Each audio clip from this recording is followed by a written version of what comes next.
Warahmatullahi wabarakatuh. Alhamdulillahi rabbil alamin. Wassalatu wassalamu ala sayyidil mursalin nabiyyina Muhammadin wa ala alihi wa ashabihi at-tayyibin at-tahirin. Amma ba'd.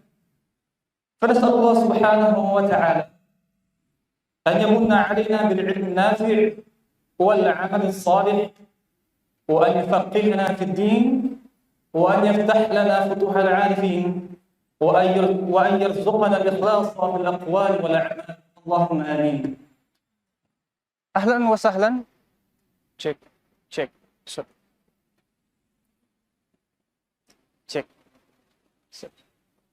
Set Korel. Mic-nya mati, Set.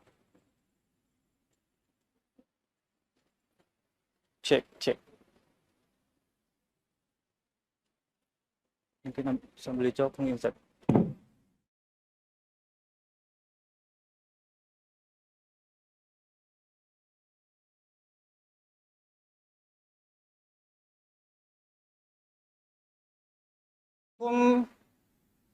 Ayuhal talabatul ilm, kami ucapkan selamat datang kepada ikhwah dan akhwat para penuntut ilmu syar'i di Masjid Al-Hidayah Villa Pejaten Mas dalam rangka kajian ta'sil ilmu fiqih bersama guru kita Al-Ustadz Nur Fajri Ramadan hafizahullah ta'ala, dan alhamdulillah Al-Ustadz hafizahullah ta'ala sudah hadir di tengah-tengah kita saat ini. Ikhwah dan akhwat a'azzani Allahu iyyakum ajma'in. Perlu kami himbau dan ingatkan kepada ikhwah dan akhwat sekalian untuk senantiasa meluruskan niat, hadirkan hati, persiapkan diri secara totalitas. Sehingga dengan semua itu kita memohon kepada Allah Subhanahu wa taala agar kita dimudahkan untuk mempelajari ilmu yang mulia ini.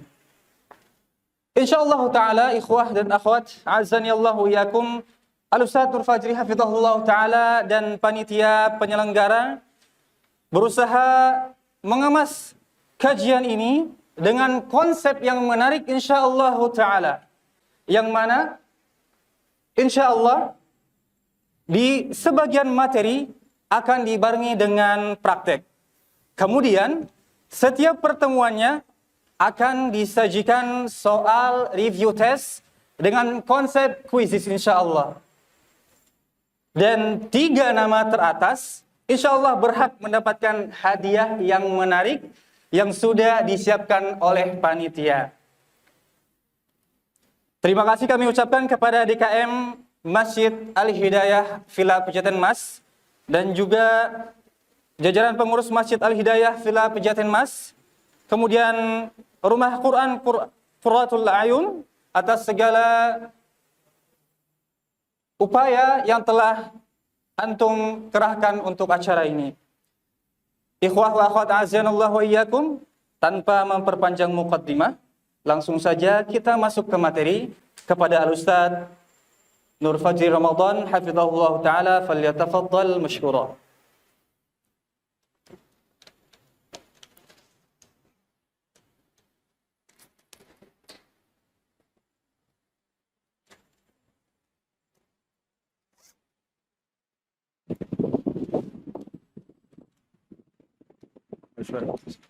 Oke, tes. Bismillahirrahmanirrahim. Assalamualaikum warahmatullahi wabarakatuh. Alhamdulillahirabbil alamin wa bihi nasta'inu ala umuri dunya waddin, wassalatu wassalamu ala asyrofil mursalin sayyidina wa nabiyina Muhammadin wa ala alihi wa ashabihi ajma'in, amma ba'd. Yang saya hormati ketua DKM, ketua dan jajaran panitia, siap orang yang memberikan jasanya untuk keseluruhannya acara ini. Mudah-mudahan Allah Subhanahu wa taala selalu berkah buat mereka. Teman-teman depan konsep para ustadz dan ustazah yang dirahmati Allah, belajar fikih itu bukan belajar yang sederhana. Ya, nggak apa-apa. Belajar fikih mungkin boleh kita bisa bilang dari semua ilmu-ilmu Islam di ilmu yang paling rinci. Bahkan rinciannya pun secara umum terpuji. Ada beberapa ilmu yang kalau sudah merinci, sisanya kemudian Suaranya udah bagus tadi. menyerahkan ke taslim. Ya, kalau fikih enggak, dia justru kebutuhan kita memang sampai titik rinci. Nah, kita mau praktek, itu bedanya. Dan Islam pada akhirnya agama yang wujud nyatanya adalah ilmu dan amal. Ilmu dan amal. Maka kalau seandainya kita abai terhadap fikih, artinya kita abai terhadap dimensi amal. Dan kalau abai terhadap dimensi amal, berarti kita telah melumpuhkan Islam itu sendiri. Teman-teman sekalian yang dirahmati Allah, yang akan kita pelajari fikih dasar, matan judulnya Ghayatul Taqrib. Karya siapa? Al-Qadhi Abu Syuja. Ya, boleh. Jazakallah. Jazakallah khairan. Karya Al-Qadhi Abu Syuja Al-Asfahani rahimahullah ta'ala. Beliau ulama yang wafat tahun 597 Hijriah menurut sebagian pendapat. Dan beliau ini merupakan gurunya Al-Hafidh Abu Thahir As-Silafi. Kenal nggak nama ini? Al-Hafidh Abu Thahir As-Silafi, pakar hadis besar dari mazhab Syafi'i.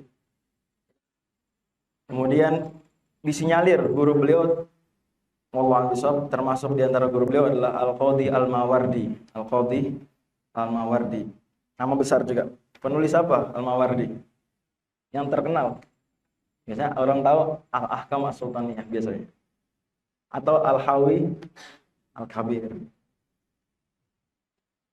Dan beliau dari namanya itu atau dari nisbahnya ketahuan beliau asal dari Asfahan. Asfahan hari ini ada di negara mana? Ada negara Iran ya, di negara Iran. Dan memang dulu banyak ulama Syafi'iyah di daerah tersebut, Bilad Khurasan. Makanya kita kenal nanti di dalam penghikayatan mazhab itu ada thariqah namanya thariqah Iraqiyin, ulama-ulama mazhab Syafi'i di Irak. Kalau itu mah standar ya. Karena Irak waktu itu ada Baghdad. Baghdad ibu kota kekhalifahan. Jadi standar lah. Tapi yang unik, thariqah kedua bukan thariqah Misriyin. Padahal Imam Syafi'i wafat di Mesir. Tapi thariqah apa? Khurasaniyin. Nama-nama besar ada di situ. Termasuk kalau teman-teman kenal semisal Imamul Haramain, Hujjatul Islam Al-Ghazali, Imam Fakhruddin Ar-Razi, mereka juga orang-orang yang berasal dari Bilad Khurasan. Oke. Dan matan Ghayatul Taqrib ini populer bahkan sejak zaman penulis. Ini sejak zaman penulis, maksud saya zaman penulis, ini penulis sendiri mengajarkan fikih mazhab Syafi'i juga selama 40 tahun. Bahkan beliau mengakhiri hayat beliau menjadi marbot, mungkin bahasa kita begitu, pelayan di Masjid Al-Haram. Di Masjid Al-Haram. Beliau mengajar fikih berapa? Fikih mazhab Syafi'i berapa tahun? 40 tahun. Yang diajarin satu pelajaran doang, apa? Fikih mazhab Syafi'i. Karena itu dia, kita harus tahu, fikih ini ilmu yang dibutuhkan banyak orang. Kalau kita cek, mungkin ustadz-ustazah semua. Yang pertanyaan yang masuk ke HP kita, paling banyak pertanyaan apa? Pertanyaan fikih. Kalau bikin pengajian, mau tema apa? Nanti ujungnya ada pertanyaan fikih. Ustadz, apa boleh?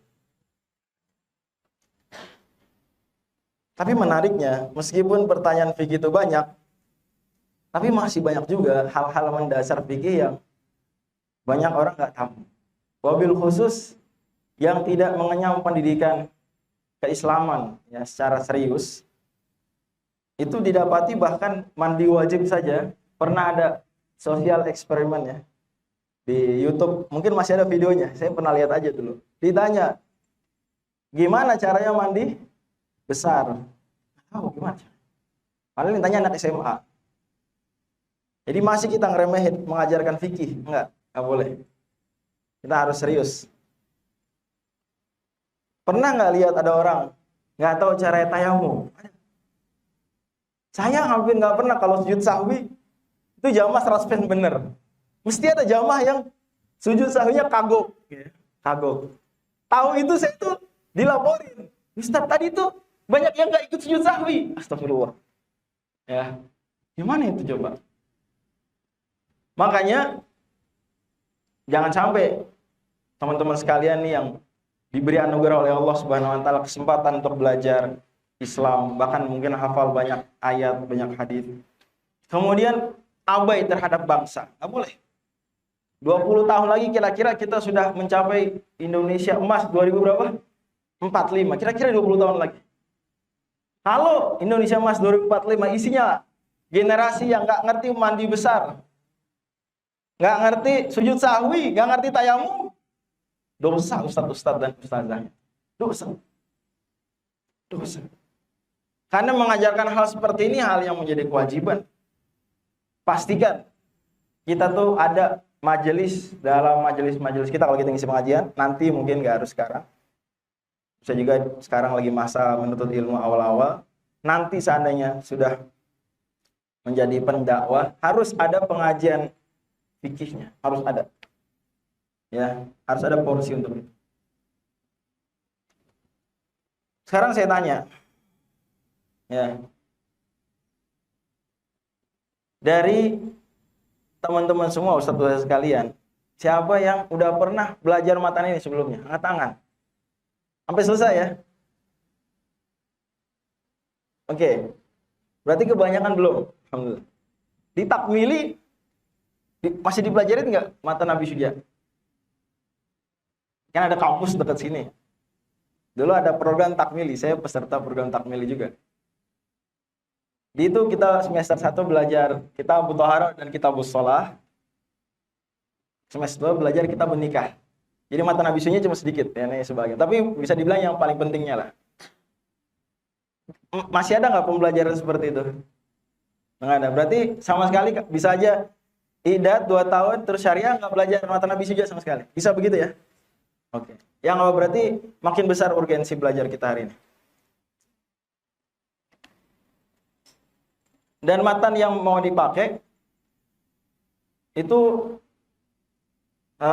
saking terkenalnya sampai disebut juga di Tawaqat Syafi'iyah Kubro. Imam Ibnu Subki memberikan kredit terhadap matan. Kita langsung baca, kelihatan nggak sih di layar?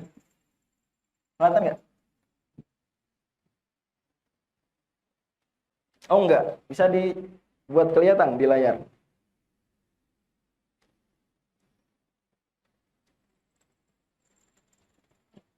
Oke. Beda kelihatan? Coba kalau saya perbesar, mantap. Alhamdulillahirabbil alamin. Sebenarnya ada bismillah di sebagian matan. Bismillahirrahmanirrahim. Alhamdulillahirabbil alamin wa sallallahu ala sayyidina Muhammadin nabiyyi wa alihi tahirin wa sahabatihi ajma'in. Qala al-qadhi Abu Syuja'. Berarti Abu Syuja' itu kunyah beliau ya. Beliau qadhi, berarti beliau ini apa? Hakim, ya, hakim. Teman-teman lulusan syariah bisa nggak jadi hakim di Indonesia? Bisa nggak? Bisa. Ya, ini lagi buka nih CPNS-nya. Lagi buka ya. Hakim tapi cuma bisa hakim pengadilan agama. Cuma bisa hakim pengadilan. Tapi itu bagus. Menegakkan hukum-hukum Allah di dalam pengadilan agama. Dan wewenang pengadilan agama makin besar. Ya, makin besar. Terakhir perkembangan paling update-nya tahun 2016 itu luar biasa, sampai perkara-perkara muamalat sudah wajib kalau dia terkait syariat di sidang di pengadilan agama. Teman-teman, saya berharap besar ya, harus ada yang bertekad mau jadi apa? Hakim. Mungkin ada yang nanya, kenapa saya sendiri nggak jadi hakim?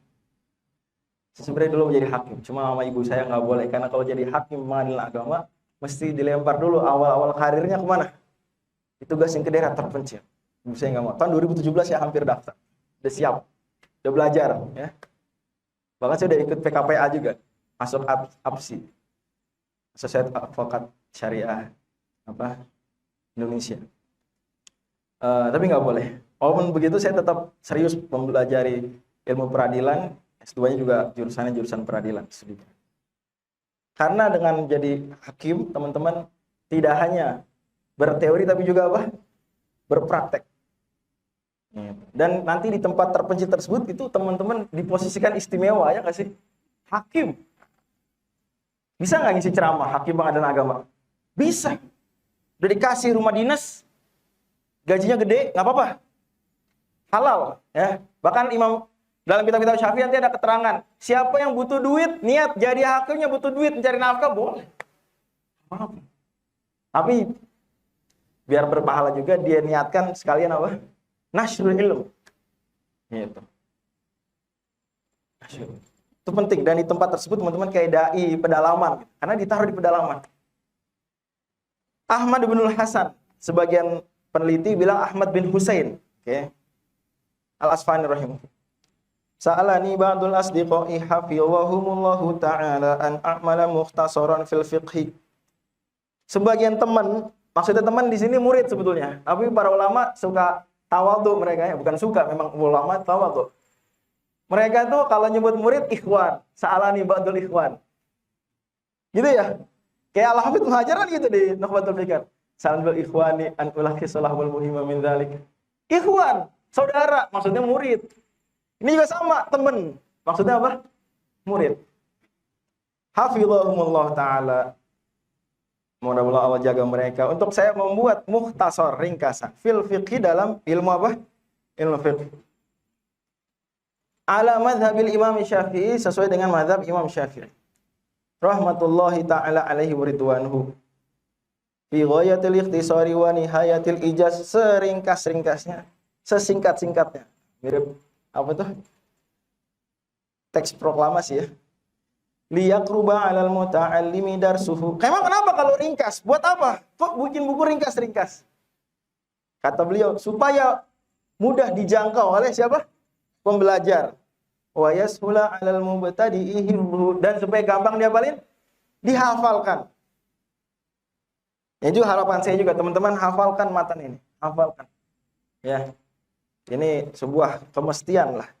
Dari sisi menurut ilmunya, kalau dari sisi daurah tidak sampai wajib. Boleh ikut daurah meskipun nggak hafalin. Tapi dari sisi kalau mau serius menurut ilmu, mesti bertekad. Cepat atau lambat, nggak harus cepet-cepet. Yang penting ada tekad menghafal. Minimal kalau nggak bisa menghafal, itu matan dikhatamin, dibaca sebulan sekali hatam. Nanti bulan depan baca lagi. Sampai hatam. Bacanya keras. Jadi lama-lama kita sendirinya apa? Akrab atau hafal. Kayak orang sering baca surat tertentu, Al-Kahf misalnya, setiap pekan hafal. Juga begitu. Wa an uktsira fihi minat taqsimati wa hasril khisal, dan agar saya di matan ini saya perbanyak taksimat. Taksimat itu berarti apa? Pembagian-pembagian. Maka matan yang termasuk paling mudah dibuat tasjirnya, dibuat mind mapnya, itu matan ini. Wa hasril khisal, dan pembatasan poin-poin. Karena nanti beliau akan bilang furudul wudu'i sittah. Disebutin 6. Ya. Bisa difahami. Sebutin 3, 5 pembatasan. Yang sebenarnya nanti kalau kita belajar, ada juga selain itu, selain yang disebut. Terutama ketika pembahasan sunnah. Tapi namanya buku sederhana, ya nggak usah banyak-banyak. Dan memang membuat buku fikih ringkas itu yang pelopori adalah mazhab Syafi'i. Matan pertama, ringkasan dalam fikih itu matan apa? Apa? Matan pertama. Isinya tuh buku pertama, bentuknya matan, ringkasan fikih. Apa judulnya? Punyanya mazhab Syafi'i itu. Apa judulnya? Mukhtasar Al-Muzani. Mukhtasar Al-Muzani. Itu ringkasan. Kan kata beliau, kata Imam Muzani, lakhastuhu min ilmi Syafi'i. Atau ikhtasartuhu min ilmi Syafi'i. Saya ringkas dari ilmunya Imam Syafi'i. Mukhtasar Al-Muzani itu bestseller lah di zaman itu. Bertahun-tahun ulama Syafi'iyah kalau belajar Mukhtasar Al-Muzani. Yang untuk ukuran mereka Mukhtasar Al-Muzani itu sudah apa? Sudah ringkas. Dibandingkan baca Al-Um, mendingan baca apa? Mukhtasar Al-Muzani, belajarin. Dan terus begitu. Makanya beliau juga semangat memenuhi seruan tersebut. Jelas ya? Dan sebenarnya banyak ringkasan-ringkasan, cuma ini yang bisa dibilang paling populer lah. Di Indonesia sendiri, untuk fikih yang komplit, saya bicara fikih komplit ya. Kalau fikih yang nggak komplit, Safinah kan nggak komplit. Dalam artian tidak ada di situ pembahasan yang banyak lengkap tentang selain ibadat, sedikit muamalat. Tapi yang lengkap paling populer di Indonesia yang masih ini, Ghoyat Takrib. Walaupun Di era modern sudah mulai tersaingi dengan matan apa? Al-Yaqutun Nafis. Al-Yaqut An-Nafis. Tersaingi. Tapi kenapa tetap dipilih yang ini? Karena teman-teman nanti semua jadi pendakwah, ya nggak sih? Pengajar di masyarakat. Maka teman-teman, dan ini nasihat para ulama juga, mesti menguasai kitab-kitab yang populer. Kitab-kitab yang populer. Termasuk matan Abi Syuja. Maka kalau di pesantren biasanya terkenal jenjangnya itu 3 fat. 3 fat. Yang pertama fatul apa? Fatul Qorib. Fikih lengkap ya, Fatul Qorib. Fatul Qorib itu apa? Syarah dari matan Abi Syuja, syarah Ghoyat Takrib. Fatah yang kedua, fatah level 2 nih, apa? Fathul Mu'in. Nanti belajar kalau tadi pagi ya sama Syekh Mus'ab. Ya, ada kelas online-nya. Fathul Mu'in. Dan itu juga populer di Indonesia. Fatah yang ketiga, fatah apa? Fathul Wahhab. Fathul Wahhab. Mudah-mudahan Allah Subhanahu wa taala mudahkan kita untuk belajar. Oke. Fa'ajabtuhu ila dzalika taliban litsawabi. Saya menjawab, memenuhi seruan tersebut, ajakan tersebut, request tersebut. Apa niat utamanya? Mencari pahala. Raghiban ilallahi subhanahu wa ta'ala fi taufiqi lis-shawab. Dan berharap Allah berikan taufik agar benar. Ya. Enggak masalah. Ya. Begini benar ya. Innahu ala ma yasha'u qadir wa bi'ibadihi latifun khabir. Sungguh Allah Maha berkuasa atas yang Dia kehendaki dan kepada hamba-hambanya Maha lembut dan Maha teliti. Kitab Thaharah.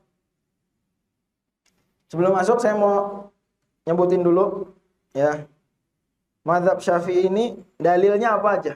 Jadi ntar metode kita fokus utama adalah taswirul masail. Ya, ini kita mesti ngerti ini maksudnya apa. Ya. Kalau dia berpraktek berarti gimana cara ngamalinnya? Karena ilmu fikih ilmu terapan ya. Ilmu apa? Ilmu terapan. Definisi saja kan gitu. Al ilmu bi ma'rifatul ahkami syar'iyyatil amaliyah. Gitu. Jadi harus ilmu ini kita bayangkan ilmu terapan. Tapi kan sebelum beramal, apa dulu kata Imam Bukhari? Al-ilm qabla qawli wal amal. Ilmu sebelum beramal dan berucap. Jadi kita bayangkan. Begitu. Ngerti dulu. Kemudian paham hukumnya. Oh, ini begini maksudnya dan hukumnya X. Sesuai pendapat yang mu'tamad dalam mazhab Syafi'i. Jadi saya kasih tahu dikit-dikit tipis-tipis tentang konsep mazhab Syafi'i.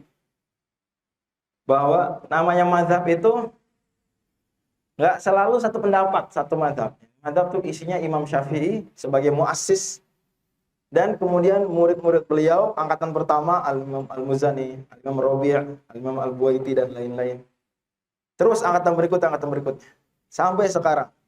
Nah, kalau isunya isu sudah ada di zaman Imam Syafi'i dan Imam Syafi'i bahas, ya, maka kan ada di Al-Um misalnya. Tapi bisa aja ada isu fikih yang ternyata Imam Syafi'i belum bahas. Karena banyak alasan. Misalnya karena belum muncul pertanyaan tersebut di zaman beliau. Mungkin. Ini pertanyaan tentang kripto ada nggak zaman Imam Syafi'i?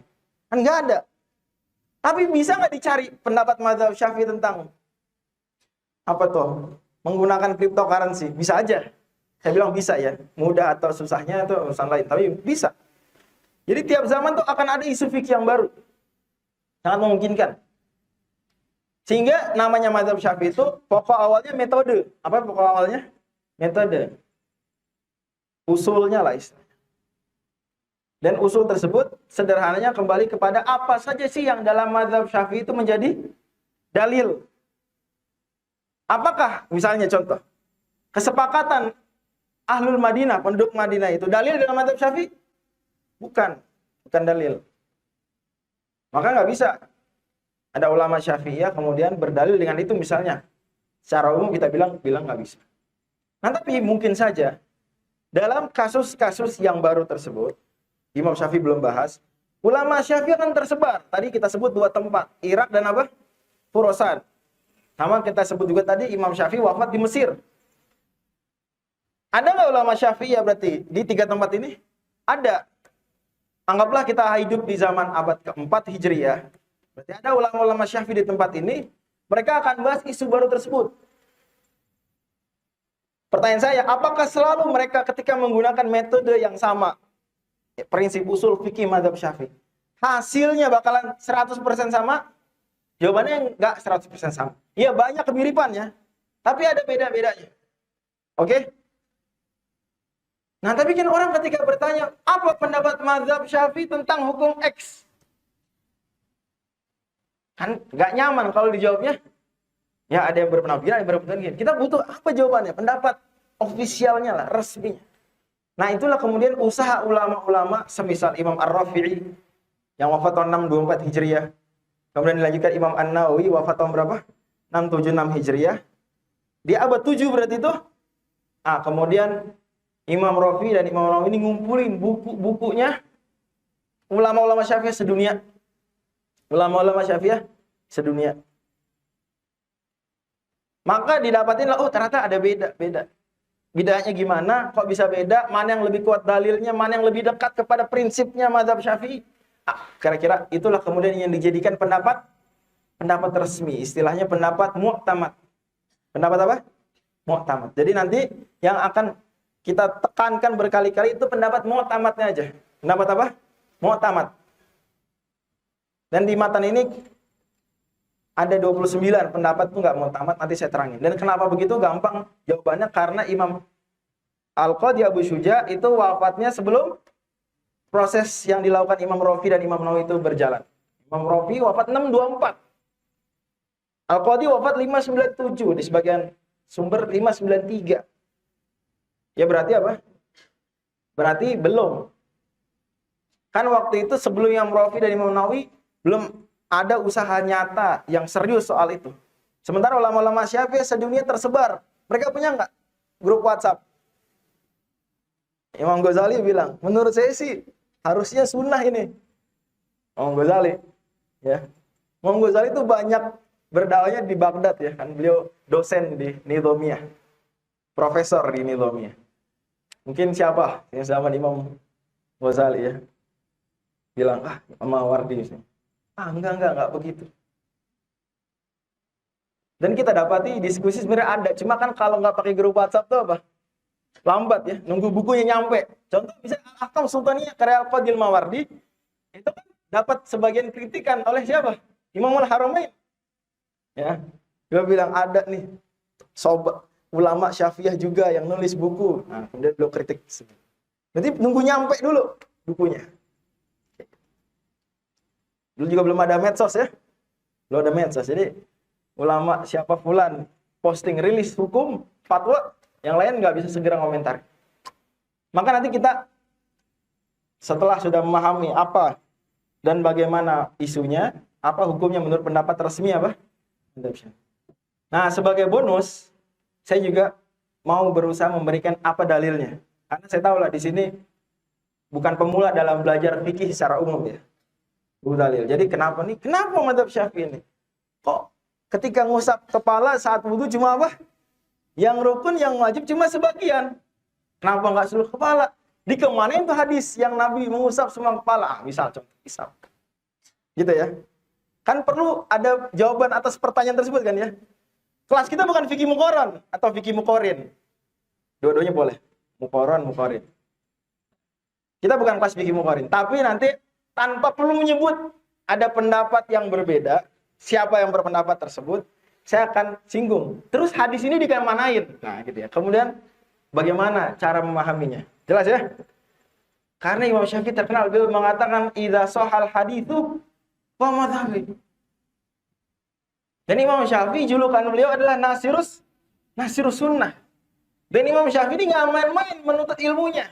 Boleh kita bilang Imam Syafi'i itu pesantrennya dan S1-nya di Madinah. Kemudian apa lagi? Sempat bertugas jadi ya, bekerjalah sekaligus belajar di Yaman. Lanjut S2, S3 di mana? Di Baghdad. Di Baghdad lah, ibu kota. Di Baghdad. Profesor beliau kan siapa? Waktu di Baghdad. Muhammad bin Hasan Asy-Syaibani. Kalau kita umpamakan sekarang, pembimbing skripsinya siapa Imam Syafi'i? Yang tuh S1 di Madinah. Siapa? Kiainya Imam Syafi'i waktu di pesantren di Madinah siapa tuh? Imam Malik. Nggak main-main Imam Syafi'i. Ini dua ulama terpinter yang Imam Syafi'i akan bisa temui. Imam Malik, ya, dan Imam Muhammad bin Hasan Asy-Syaibani di Baghdad. Imam Syafi'i belajar langsung dengan mereka dan sangat dekat hubungannya. Makanya saya pernah nulis tiga tahun lalu ya. Atau masih ada yang pernah baca nggak? Mazhab Syafi'i itu poros dari semua mazhab yang 11. Ada yang pernah baca tulisannya? Jadi saya nyari, ya, bahwa ternyata Imam Syafi'i terhubung dengan semua mazhab yang ada. Entah beliau belajar dari semua mazhab sebelum beliau, indeed beliau begitu, dan beliau, murid-murid beliau itulah menjadi imam-imam mazhab setelahnya, atau mengajari imam-imam mazhab setelah. Nanti mungkin kalau ada yang pernah lihat boleh dicari, ya. Ada grafiknya juga. Jadi Imam Syafi'i ilmunya komplit, bisa dibilang dari semua imam secara teori lah kita bisa bilang, ya, secara husnudzon, tanpa perlu tafakhur, tanpa perlu arogan, itu komplit ilmunya. Makanya Imam Nawawi dalam buku beliau Adabul Mufti itu beliau bilang, andai orang objektif saja membandingkan semua mazhab, akan terbuktilah mazhab Syafi'i yang paling apa? Paling dekat kepada kebenaran, paling layak diikuti. Oke. Itu jadi kita akan belajar taswirul masail. Kemudian apa tadi? Apa hukumnya? Jadi setelah taswir, tasdik ya. Setelah tasawur, kemudian apa? Tasdik. Apa hukumnya? Oke. Kemudian kalau ada waktu kita akan singgung apanya? Dalilnya. Tapi dalil ini nggak merupakan kewajiban. Saya sebut semua kasus. Pertama toharoh. Kenapa mulai dari toharoh? Kenapa? Kenapa? Karena ini buku fikih. Ini buku apa? Buku fikih. Kewajiban pertama Muslim itu kan ma'rifatullah. Diwujudkan praktek nyatanya secara aktif dia misalnya dengan membaca syahadatain. Tapi karena di buku fikih dianggap pembahasan syahadatain pembahasan apa? Pembahasan akidah. Maka tidak dimasukkan di sini. Adapun di Safina ada nggak pembahasan sedikit akidah? Ada, karena Safina sebenarnya didesain bukan fikih murni tapi pengajaran untuk orang awam secara umum. Makanya fikih yang dibahas pun fikih-fikih yang akrab untuk orang-orang Jawa. Terima kasih kepada penulis Syekh Ibnu Sumair ya. Orang-orang Betawi, orang-orang Jawa, apa waktu itu akrabnya, isu-isu apa? Ada perbudakan nggak waktu itu? Maksudnya orang Jawa punya budak nggak? Saya bilang enggak. Mungkin mereka diperbudak waktu itu. Kan zaman penjajahan Belanda. Ya maka pembahasan tentang bab budak yang nggak dimasukin.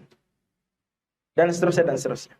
Kurang lebih gitu. Tapi ini enggak, ini buku fikih maka mulai dari langsung tidak membahas syahadatain. Tidak membahas makna la ilaha illallah.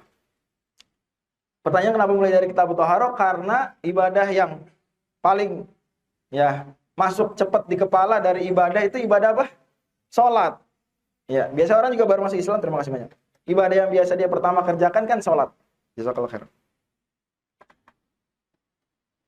Kalau salat, langsung salat bisa nggak? Maksudnya sah nggak? Nggak sah. Mesti ngapain dulu? Bersuci dulu, Thaharah dulu. Karena itulah dimulai dengan Thaharah. Dan fikihnya nanti itu semua sebenarnya dibagi jadi 4. 1/4 pertama itu ibadat. Dan dari ibadat yang paling penting sholat. Maka sholat didahulukan, tapi lebih dulu dari sholat adalah bersuci yang jadi syarat sholat. Kemudian 1/4 yang kedua, 1/4 fikih itu apa? Muamalat. Kalau dalam mazhab Syafi'i muamalat dulu. Sebagian mazhab tuh munakahat dulu. Yang ketiga, 1/4 yang ketiga apa? Munakahat. Jadi ibadat, muamalat, kemudian munakahat. Munakahat itu terkait rumah tangga. Yang 1/4 terakhir, bolehlah disebut mukhosomat, atau disebut juga ukhroyat, boleh juga. Ini lain-lain atau pembahasan mukhosomat. Karena di dalamnya ada pembahasan terkait dengan sengketa. Ya baik, ada sengketa perdata, sengketa pidana, ada disinggung mekanismenya di situ. Perdata dalam artian ini ketika penuntutannya, ada persaksian, ada sumpah. Gitu. Oke.